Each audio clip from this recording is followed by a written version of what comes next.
What is up, Ludy Bros Army? It's your boy, Big Bro Lamar Ludy, and I'm sitting down with one of the players from In Game Cards and Anime here in Ventura, one of the locals that I play all the time with, David, who came with me down to San Diego and took part in the regional here on May 1st down in San Diego at the Convention Center. If you haven't already, please hit that subscribe button, turn your notification bell on. You're going to want to know when this content is dropping from here in the 805. But let's go ahead and we'll jump into David's deck profile. And you can see his leader there. What he was running was Boujack. So, David, how did you feel that the tournament went? How did you feel Boujack performed for you? Let us know all the details. So just an introduction. My name is David Dew. I've been playing this game for about since the beginning of 2017, and this game has been really fun to me. However, when I went off to college, I had to stop playing in set 9, and picked up the game around set 12, or actually after set 12. That's when I started picking up the game. Since then, it's been a huge ride for me. I had to like learn every single deck that was good, and funny enough, the meta hasn't changed too much since set 13. With the introduction of a few new leaders coming in and out, the power level, the new sets hasn't been quite up to date until Realm of the Gods, of course. Mm-hmm. And then we have all these explosion of new decks and stuff.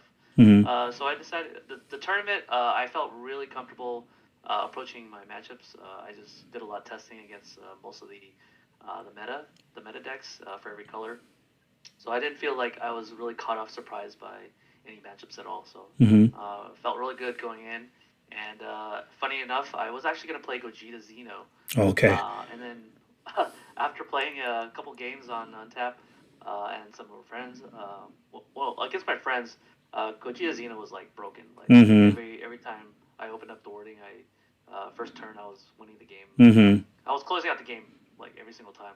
But then when I play on Untap, I realized that I guess the power level of people on Untap are just way just different. Mm-hmm.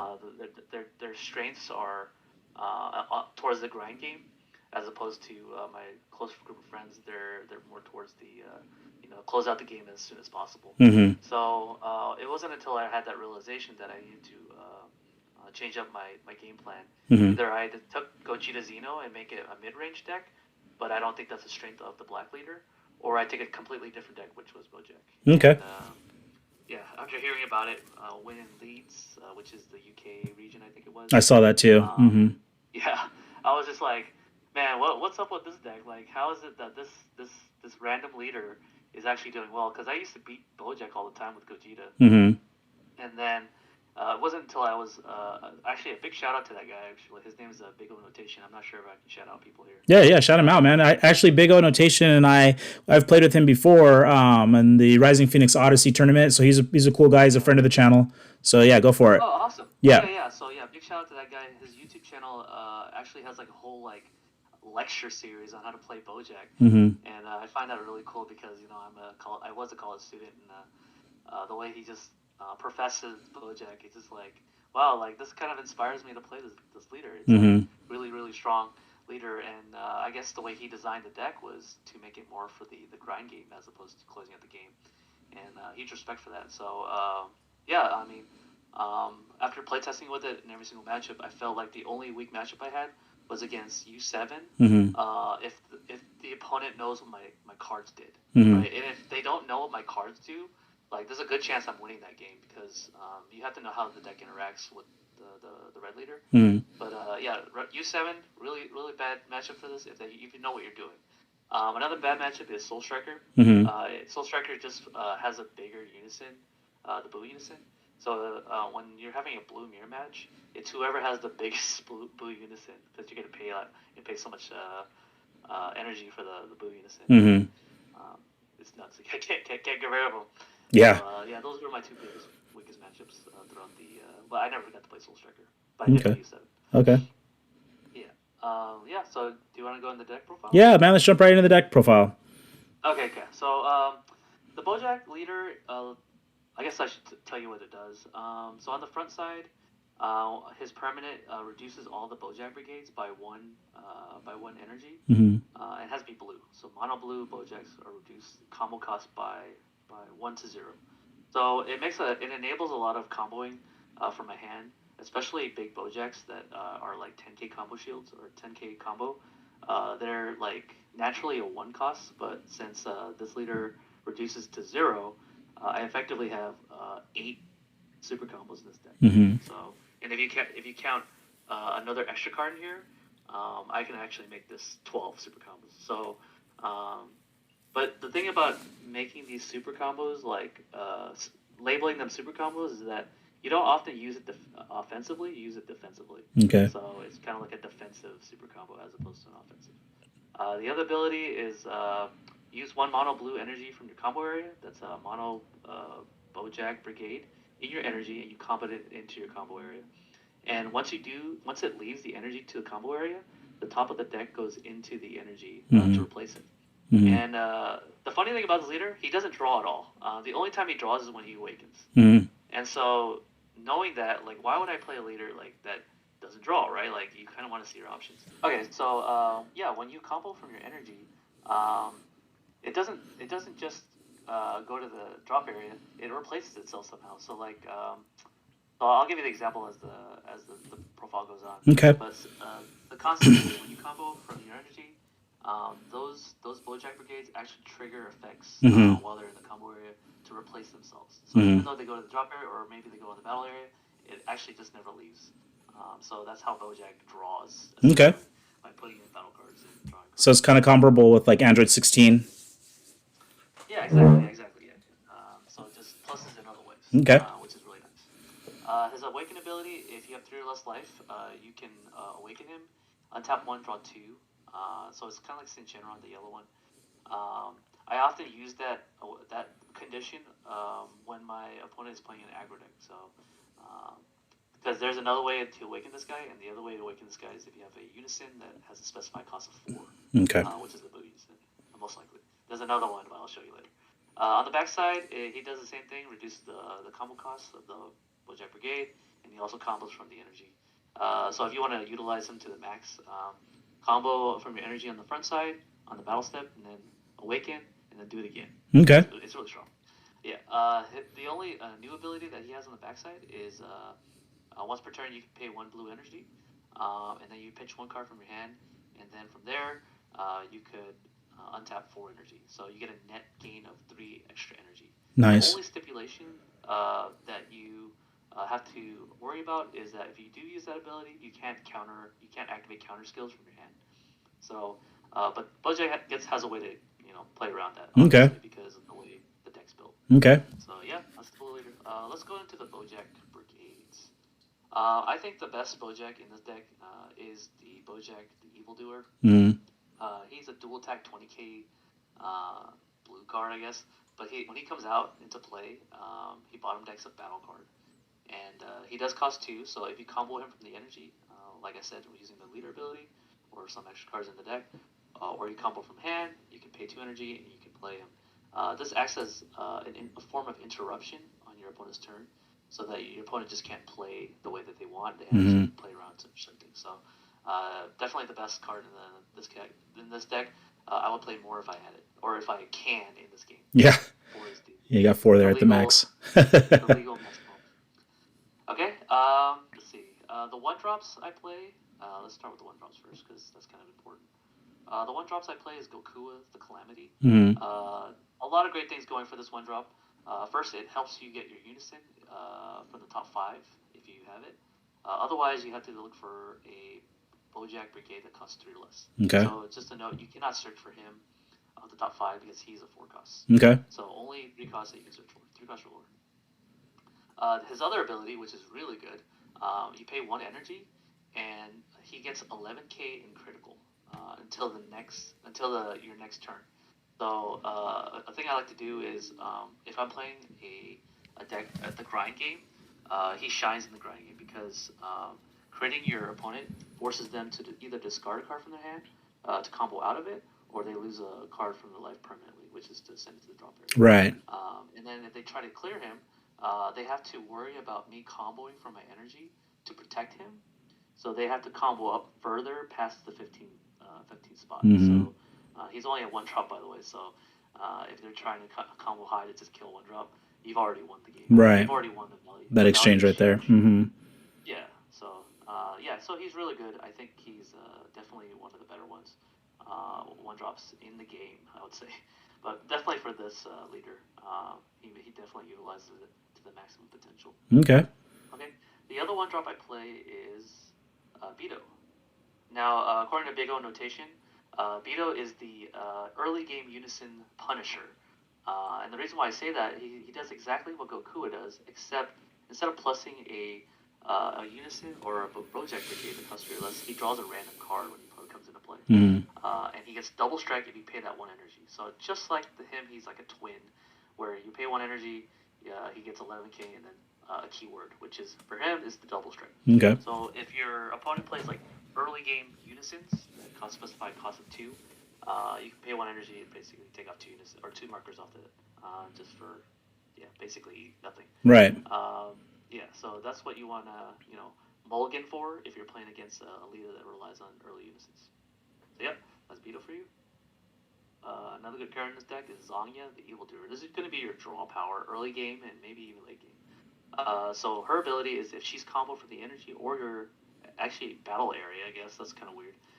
You're never actually going to play her for the battle area, but if you combo her from the energy, she draws a card. Okay. So yeah, so I often what you want to see in your opening hand is her and Gokua, and the combo is if you have Gokua and Zangya like this, right? Mm-hmm. The very next turn when you're charging an energy, let's say you have another Zangya, right? You can attack with him, pay the energy, and then he gets the critical. Mm-hmm. And then if you want to ensure the critical goes through, use the leader ability, Combo with her. Zangya from the energy, yeah, and then replace the energy and then draw a card. Okay. And so that gives you a +1 without a swing with the leader. So I think Zangya is really good, and that again I would play more if it can exceed the legal. If legally you could. Yeah, if I legally could, yeah. Just shows you how strong the card is. Another beat stick I play is called Gokua, the Evildoer. He's a 20k, basically vanilla, but he's not really vanilla because when he comes into play, he bottom decks a 1-drop.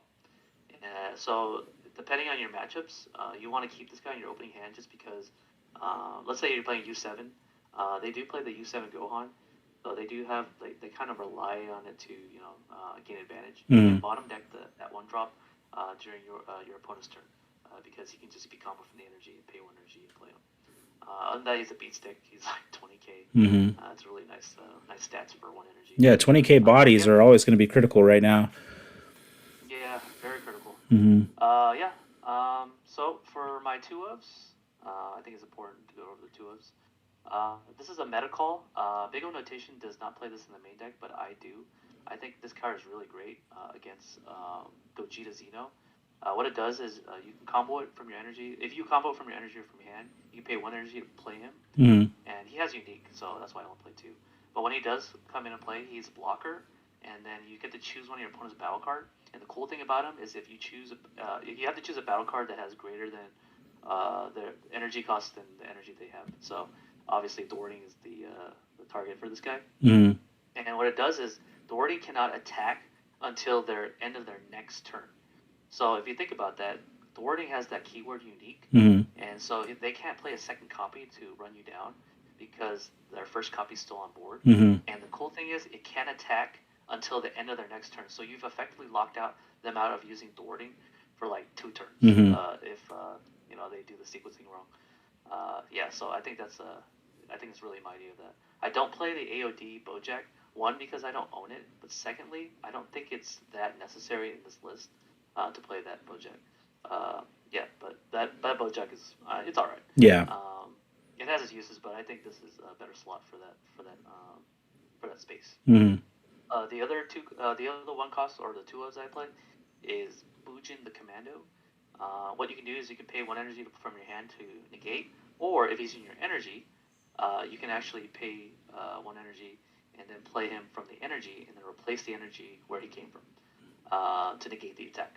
So remember how before I said that you can't use counter skills from your hand? Yeah. Well, if you have this guy in your energy, you can actually negate an attack from the energy. Oh, so that's how you're playing around that. Okay. Yeah, bypassing the stipulation that you can't play counter skills from your hand. Mm-hmm. So I think he's really good. If you can't pay the energy to negate, he's always a Boujack brigade that you can combo from your energy using his ability. Okay. So all around great card. It's just that that's actually no stipulations. This guy, yeah, so he's good.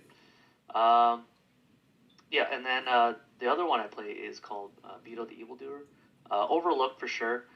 He has a unique critical, and then if you play this guy or you combo this guy on your opponent's turn and you pay the one energy, when he's played, he untaps the energy, so you actually you play him for free essentially, and he has critical, which is really good. He has an activate main ability where you pay one energy and you bottom deck a 3 cost or lower battle card. So a lot of people forget that he has that ability, and it's really strong because the time rules. This actually came up. So the time rule in the Dragon Ball event at the San Diego Mm-hmm. was you compare the amount of games Mm-hmm. that the players have won, and if it's equal to each other, it takes next priority. The next Mm-hmm. priority is how much life you guys have. So against Trunks Cheetah, um, we had the same amount of games won and Mm-hmm. the same amount of life. And because I had Beto, I was able to actually bottom deck his battle cards. And the next priority is Is the whoever battle has the most cards. battle cards, Mm-hmm. which is yeah. So I basically won because I had more battle cards than he does because he has a removal ability to bottom deck a battle card. So really strong, and this in tandem with the Gokua, Mm-hmm. you can actually play a lot of long games and win the value exchange every single time because these guys are critical. Right. So I totally recommend playing Beto the Evildoer in Bojack. Okay, I think that's. Oh no, I'm sorry. There's one more Bojack, and it's the big guy. It's the 8 drop. Okay. So this is like your super combo essentially because even though he does have a 1 next to his combo power, he reduced the leader Mm-hmm. reduces it to 0. So his ability is if he's combo from your hand or your energy, you pay 3 colorless and 1 blue, so that's a net of 4. So that's why you untap basically 4 energy. And then from there, after the battle, he chooses one of your opponent's battle card, bottom decks it, draws a card, and then he plays himself. So the order kind of matters there. But he plays himself in rest mode, so you're often trying to play this card on your opponent's turn Mm-hmm. and not on your turn because if you play it on your turn, he won't be able to attack essentially. So it's better to play it on your opponent's turn, and then the following turn he restands. Mm-hmm. And he's very deadly. He's a 30k beat stick, and he has double strike and dual attack. Okay. So very strong. And his other ability is if he's in rest mode and your opponent attacks with a battle card, only once per turn, you can tap down one of their energy and untap one of yours. I think that's like he has so much going Yeah, for him. that's a lot of power. Would he survive a lot of times to get back to your turn since he's coming in rest?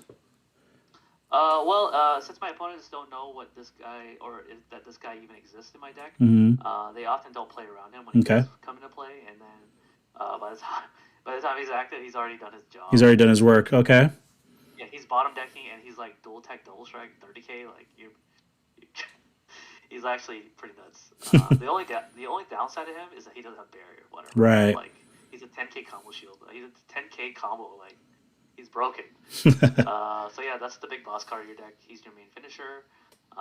But you don't actually have to finish your opponent's game. Finish him off with this guy. You can Mm-hmm. actually just finish him off with this guy. Yeah, you're using So those that's why guys. he's best. No, Okay. so a lot of board control. That's why I think this deck is kind of like a mid-range control deck. Mm-hmm. As the game goes longer, I tend to kind of win the game, but also I can survive well In the early like game.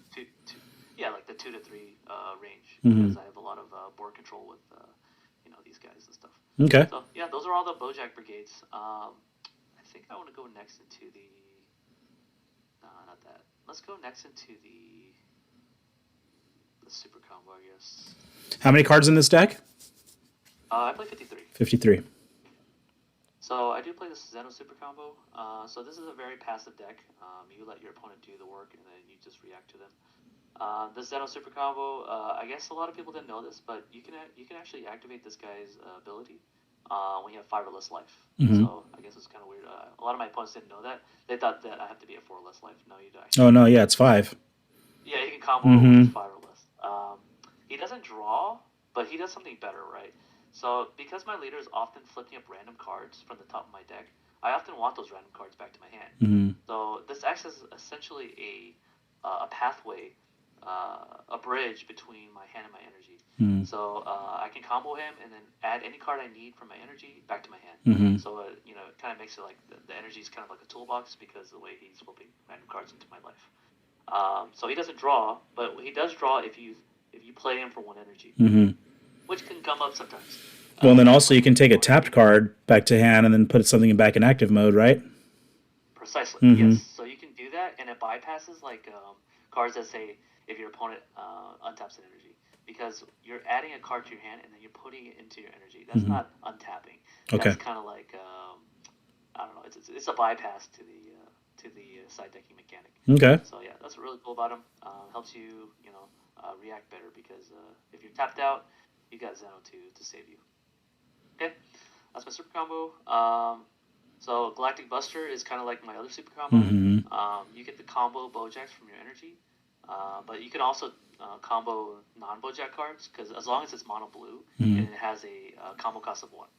So you can combo it from your energy, and then what it does is this card draws a card when you play it, and then it places this card in active mode in the energy. Because you're comboing this, because this card basically removes the card from the energy, this will actually just take the place of the removed card from the energy, and then you can actually use it to pay for stuff that you might need. Mm-hmm. The only downside of this card is that you can only activate one copy a turn, so it has that kind of the old limit one Mm-hmm. language. So you can only activate one per turn. So ideally, if you have 2 in your opening or 2 in your hand, you can use this on your turn and use it on your opponent's turn for its full value. If you don't plan on playing the long game. So yeah, so that makes it so that I play like 12 super combos Mm-hmm. because I play the Bojack and the Zeno super combo. So a lot of combo cards. The SCR play is Hechiak. Of course. I just don't think. I think this is the best blues SCR, and I think it'll remain the best blue SCR. I just think what he does is just too much. It just Mm-hmm. ends your opponent's turn I mean, it's Hatch. for pitching one card. Yeah. Yeah, and he has It's 40k Hatch. base power. Yeah. Yeah, just don't even entertain yourself with Pokemon with this deck. This is indefinitely better. Mm-hmm. So yeah. Now let's go into my other cards. My win condition for the grind game and my control game is Turning the Tides. Okay. I slotted this game 1 just because nobody's citing the Jiren. The Jiren is that card where you can counterplay, Mm-hmm. protect your hand against this guy. If you guys don't know what he does, he has critical, deflect, and when he's played, he costs 7. I hardcast him all the time. When he's played, both you and your opponent shuffles all of your hand back into the deck, and he also shuffles your opponent's drop area back into the deck, but only battle cards. Mm-hmm. So the extra cards stay in the. So funny story, round 2 against Trunks Cheetah, I actually had game 1. But when I played him, I didn't know that it didn't shuffle away. It doesn't shuffle away my battle cards Mm-hmm. drop area back to my deck. So I picked up my deck and I shuffle it into my deck. And my opponent goes, no, you can't. He doesn't do that. He only shuffles my drop area, my battle cards, and in my hand back into the deck. Your drop area stays, but your hand goes away. And I read it closer, and I was all like, oh, the way it's worded is so weird. Mm-hmm. But yeah, it's true. It's basically only your opponent shuffles their drop area into the deck. Okay. So, knowing that, we call the judge over. The judge goes over and says, "Yeah, that's a game loss." And I was Oh. like, "What?" I was about to win this game. Like, I have a full board. He has no cards in hand, and he has like 3 life. I'm like, this game was mine. It's like, sorry, it's a game loss. I was like, come on, dude. So I got pissed initially, and then I was like, so I had to change up my game plan. I looked at the clock. It was like 40 minutes left on the clock. And I was like, how am I gonna beat this guy two games for only 40 minutes? So I went from like being desperate. I went from being like confident to desperate. Mm-hmm. So I had to like aggress my opponent by like over comboing a lot like on these attacks Mm-hmm. and like just over comboing and overextending, and hopefully he didn't have anything. It actually worked. Like I actually overextended, and then I won game 2. But the thing is, it wasted all the time on the clock, Mm-hmm. and so it ended up being a draw. I was like, this should have been a 2-0. Like I literally killed him game 2. Game 1, I had the win, but I freaking shuffled away my. Can we cuss here? Yeah. Read those cards. I literally should. really should have won that one, but because I picked up my drop area shuffle in the deck, it's just whatever. Yeah. Like it doesn't matter. So it's over, whatever. So I got it. That was my first draw of the tournament. Okay. I'll tell you more about my other games. Your matchups, yeah. But yeah. So that's my win condition. Um, the negate card I play is all too easy. This is a tech from Big O Notation. Mm-hmm. Basically, it bypasses the stipulation that you can't activate counters from your hand. So what you do is if you have this in your hand, you discard him using you discard him with his cost, and since this is in the drop area, what it does is you can remove it from play to negate an attack. Yep.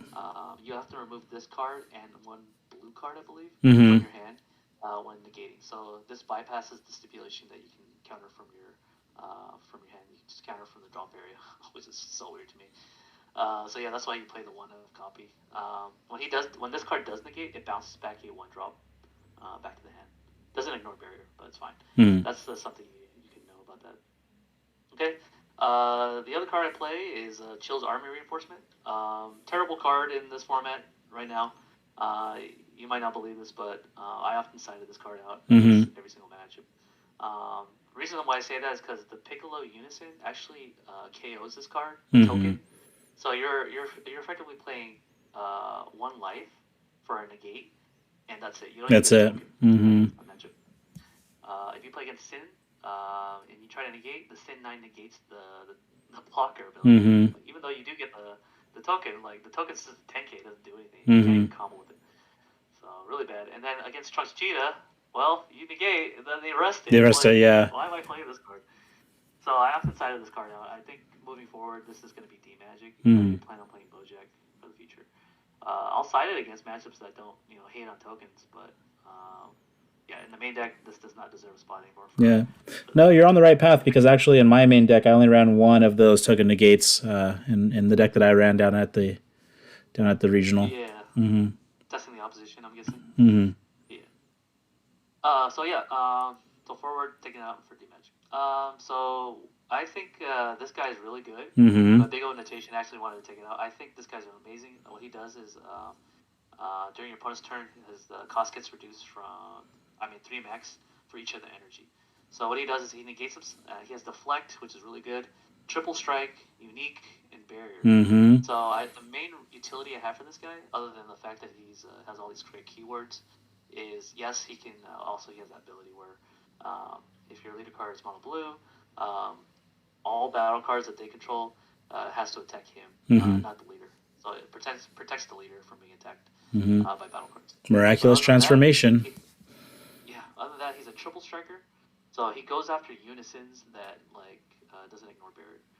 So often the times I would use this to clear Majin Buu unisons or Jiren unisons or any unisons for that matter. Like taking out 3 markers is kind of huge. Yeah. So that's the main primary usage that I have for playing him. And you only play one because he's unique. So there's no point in playing more. So that's what he does, and that's why I play him.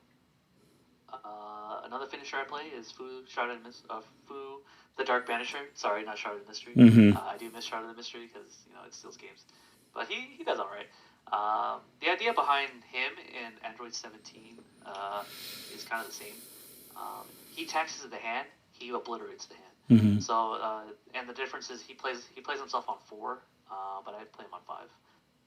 So I have that extra energy. And then so every time your opponent tries to activate anything, whether it's a leader ability or a super combo or a negate, they have to pay 1 card from their hand. So they have to warp 1 card from their hand. So he has triple attack, 25 base. That's pretty. Yeah. Still impressive. So you ideally want to drop him when you already have a big board, and they don't. And by then you're kind of like taxing them to death to where they can't overcome this. That's the idea. So that's why I play it, or that's why Big O Notation and I play it. It's really good, and I recommend that you do play it in this deck, even though it's a black card. It sucks milling him from your top of your deck into your energy, but again, you do play that super. Yep, but you can get it back. Boom. So you can just fix your energy and get it back and do horrible things to your opponent. So the unisons I play is a 3-1 split, just like Big O Notation. He has his utilities, and he talks about this thing called diminishing return, where drawing the second Buu unison isn't as great as the first one. Mm-hmm. So you need something to pretty much retain the value, which is to play a different copy of a different unison. Under So the Blue Unison game, we all know, we kind of have an understanding of it in the meta right Right. now. Mm-hmm. Is you want to clear your opponent's board and then drop this guy to where you block the leader swing, and then any incoming battle card gets bottom decked, and then any other battle cards usually just get comboed out of. That's the blue strategy. Mm-hmm. So the blue strategy is not foreign to this leader. It's pretty much a control matchup. So where you're extending your turns past turn 4 or 5 Mm-hmm. to like win the game with these two. So that's the idea. And he's great. He untaps an Yeah. energy, draws a card. We all know how great. Yeah, he's arguably the best unison in the game. Yeah, for blue, for sure, definitely. The other one unison I play is absolute unison, which is a dual attacker and a blocker. But I never use the blocker ability. I just attack twice instead. Mm-hmm. You can -2 to draw 2, or you can -3 to bottom deck 2 battle cards, ignoring barrier. So oftentimes, if you're playing against Trunks Cheetah, which is what I normally play this with, is that you can bottom deck the feature on the line. Mm-hmm. It's a really annoying barrier. Trunks Unison, you can bottom deck him or a Putine and attack twice, and never have to worry about the blocking ability. Or I guess if you play this guy, he comes in a rest. But you can just play a 1-drop and then force the Trunks to rest it. Mm-hmm. And play this guy and then do cool things. So he's also a specified class of 4, so it helps you awaken your leader. So Okay. and that's kind of the cool thing about him. I was debating on setting the 4th Boo, but my side deck slot was already full. So Mm-hmm. I just had to take like a champ and just play play these 4 copies. Yeah, I think, let's see if I can find my other cards. So the one thing that's different from me in big rotation is I do play God Sealing. He does not play that in his deck, and the reason why is he's afraid that he might never ever get to use the ability, because I am countering from my hand using his ability. So the sequencing has to be that I have to play him first before using the untap 4 ability. But you can totally play this card in this deck. You just have to sequence it correctly. Okay. And it's just great, because if you're playing against cards like Sin Shenron, the -6 ability plays all their Shadow Dragons from the drop into the battle area. Mm-hmm. But the idea is that I play 2 is that if I'm going second against him and they go to 6 energy and I'm at 5 energy, I God Sealing all their Shadow Dragon back to their hand. And then on my following turn, if I have the second copy, I won't attack too much to where they can combo all their Shadow Dragons from hand. So the next turn, when they try to use the -6 ability to play their more Shadow Dragons, I bounce it again. Mm-hmm. Right? And then when their turn 7 passes, my turn 7 happens when I'm going second, and I play this, and then all of the Shadow Dragons that they have in their hand, they go right back to the deck. Mm-hmm. Nice combo. So that's the idea. Mm-hmm. Yeah, that's the idea. So if I draw 2, I actually signed a 3rd one just to ensure that I can resolve both games. So I will speak with my side deck. But other reasons, I mean, you can use this on Riposte if you want that to. If you want them to pay an extra energy, or if they don't have an extra energy, you can just this shuts it out on Riposte. I think this is every blue deck should be playing this, even if you're playing Boujack, even with this weird stipulation. I play Realm of the Gods. Great card. What it does is if all your energy is mono blue, you can on your opponent's turn you can draw a card and then bottom deck a 2 cost or less. The primary usage for this is to bottom deck Rage Shenron against aggro Sin. So there's 2 variants of Sin. There's the aggro version and the control version. The control version doesn't play Rage, and the aggro version plays Rage Shenron. So if you bottom deck the 2 costs back into the bottom of the deck, it basically shuts off their turn, and you have another turn. The other utility that this card has is against Gogeta. It bottom decks the thwarting, so that they can't fetch it back using Beyond All Limits. If you don't know what Beyond All Limits does, it works gets all back. of the battle cards, and then you fetch thwarting back to your hand. Mm-hmm. But if it's bottom deck, they're never getting it back unless they can get another one in their hand, which is likely. So yeah, that's what it does. And then I play 3 sets of beans. Only 3 beans. Okay. Yeah, I don't play three beans. I signed the fourth copy. Okay. I think the I think three is just enough against like all the matchups that are Mm-hmm. aggro. I primarily use this to play defensively rather than offensively. Okay. It helps you survive to the late game against certain matchups. Yeah, so that's the main deck. It's 53 cards, really good stuff. Let's go into the side deck. Like I said before, I played the third God Stealing just for Mm-hmm. the Sinron -6 ability, so that I can accomplish my game plan against that deck. And then I play Dirty Burst. Funny thing is, I only side this for U7. Mm-hmm. What it does is you pay 1 energy and then you pay an extra blue energy. You draw a card, and your opponent can't attack with anything higher than 7 cost. So the idea is to stop the Ultra Mastery Right. from attacking you twice and looking at your hand, discarding cards, pretty nasty, because that's deflect. But this affects the player; it doesn't affect the battle card. Mm-hmm. And my matchups for U7, I played two of them, and none of them played any sort of like control variant. They played the aggro variant. Mm-hmm. So I actually, after losing to the aggro variant, which was the U7, that was my one loss in the tournament and Mm-hmm. my only loss. I realized that this card is not that good against aggro variants of U7. So on my second round opponent, lo and behold, they play the aggro version too. So I was like, I'm not siding this card against that matchup. So it ended up just being there for the control U7 matchup, but I never played it, so it just became useless. Okay, yeah. So that's Dirty Burst. So just be careful if you can figure out what your opponent's version of the deck. Just don't side this against the aggro version. Play no Sensu in case I play against aggro red. So Jiren or Launch is my two primary targets. I would just side that just for that matchup. Uh, Another card I play is Deborah. I was really close to taking this out of my side deck. Mm-hmm. I just didn't think that green was a viable color. Mm-hmm. And it was true. I didn't play any green leaders, but I did play Android 16, which Mm-hmm. plays green cards. Mm-hmm. So round one, lo and behold, I play Android 16, and this actually won me the game. Like I just dropped one, and I had another one in my hand, and when I dropped this guy, he scooped. So Oh wow. yeah, basically it's good because you draw two cards, you recover the whole hand back Mm-hmm. plus one, and you have a battle card. So I like you're Scoopy. I was like, well, yeah, it's a good choice because I have a second one. Yeah. The best card in my side deck is East Kai. East Kai is really good against a lot of matchups. It's a blue card, and if you guys don't know what it does, when you play her, you draw a card, and if your opponent plays any battle cards, no matter what, they have to bottom a deck a card Mm-hmm. from their hand. So it just taxes the hand. There's so many cards or leaders nowadays that plays battle cards on your turn Mm-hmm. that this card actually makes it so that they actually have to consider. I side this for the mirror match if there was a mirror match, but I didn't play the mirror match. I play this for the Red Piccolo, King Piccolo. Mm-hmm. They play cards on your turn, and you play this for Trunks Cheetah because they play cards on your turn. Right. So all the more reasons to side this in. I was like really close to main decking it. I was like, I'm gonna play a lot of the matchups, but whatever. It Just worked fine. out for you, but yeah, that was nice having that in the side. Yeah, I actually sided this against Android 16 too because they arrival on your Mm-hmm. turn from the energy. Card I play is I should have main decked this card. Is the Baby Golden Avenger.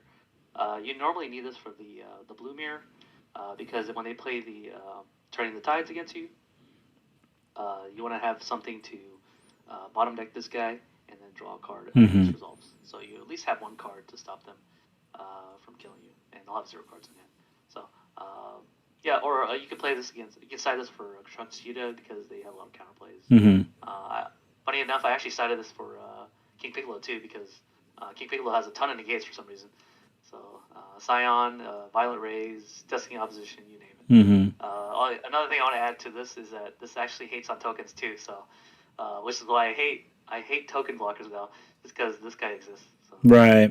if they play a token blocker, they have to tax their hands. So I was like, okay, cool, which actually happened. So I play this, and then against Chunks Cheetah, they go reinforce me as army negate, and then the guy plays the token, and I'm like, all right, bottom deck something. He's like, what? It's like, yeah, Mm-hmm. you have to bottom deck something. He's like, oh no. And he calls the judge over. He appeals to the head judge. He's like, but tokens are battle cards, right? It's like, yes, they are. And then, I was told differently. I was like, no, that's exactly what they are. So they're battle cards. So they have to bottom deck something for the token negates. So, yeah, all the more reasons. Yeah, I also played Jiren in case I played against the mirror match. Mhm. He's turning the tide against me. I was really afraid of Ramp, so Ramp SS4 Vegeta. So they're gonna get to 7 before I am, no matter if I'm going first or second. Mhm. So I really wanted this card to make sure that they didn't try to game me that way. So yeah, that's why he's in there. Never got to resolve it, never drew it, so never came up. Yeah, I play Secret Tech. I play is Sin Shenron Negative Energy. Mhm. In theory, actually not even in theory, this card would be okay against the Boo Unison or any Unison because Yeah. he has all the great keywords. He has deflect, double strike, barrier, blocker, Mhm. and well, quote unquote dual tech. Because what you do is you spirit boost to restand him. Mhm. Your opponent mills a card, and then you can You attack swing him. again, So, right? yeah, Yeah, so he's that's 4 solid. markers that you Mhm. yeah. The only issue is that oftentimes my Boo Unison will be gone, and so I can't Spirit Boost to restand him. Mm. So that's why, as the event started, I thought about it a little more, and I'm like, this guy's actually useless. I can only take off two markers. So in the future, I will take this guy out for other things. I just don't know what yet. Yeah, so don't play it. So I play Absolute Powerball, really good card against a lot of matchups. If you guys don't know what it does, it bounces 3 costs or less back to the hand, and yeah, and then you get to untap the energy that you paid to play this card. Mhm. So it's a net of 0, so it's free. I cited this for Junkshida to bounce back the all their yellow annoying cards, like Riposte. And I'll play one. Maybe I'll just play like more copies of it Mhm. in the future. It came up a lot. And then I play another Realm of the Gods, just in case I play a Thwarting, and then I get to bottom deck Thwarting, and I need more copy. Nice. One tip I will tell you, since I'm nice, side out your turning against the Tide out of this deck Mhm. for this card. Turning you'll never get to turn 7 with Gogeta, and if Right. you get to turn 7, you are already winning the game, and they're scooping anyways. They're scooping if you get to if they get to turn 5 and I'm at turn 5, they're never winning. So just because the way the deck's designed, the wording is that they want to kill you before turn 5. Mhm. So it's just pointless to have something in your hand that's a win more when you're never gonna get there anyway. So might as well slot this card for the turning the tide. Okay. Yeah. Nice. So that was my side deck. Do you have any more questions for me, Mr. Well, so how did you what was your final placement at the tournament? I placed 29th place. 29th, okay. Yeah, So so top that means I 32. did worse. Yeah, that means I did worse than all the X2s. Mhm. Unfortunately, even though I only lost, technically I lost once, and I could have won my other games, but I guess it is kind of my fault. I just needed to speed up my plays. Okay. Yeah. All right, man. Well, shoot. Thank you for showing us your deck profile. Once again, guys, this is one of the players at In-Game Cards and Anime in Ventura, and he's able to get top 32 at this regional here that took place on May 1st.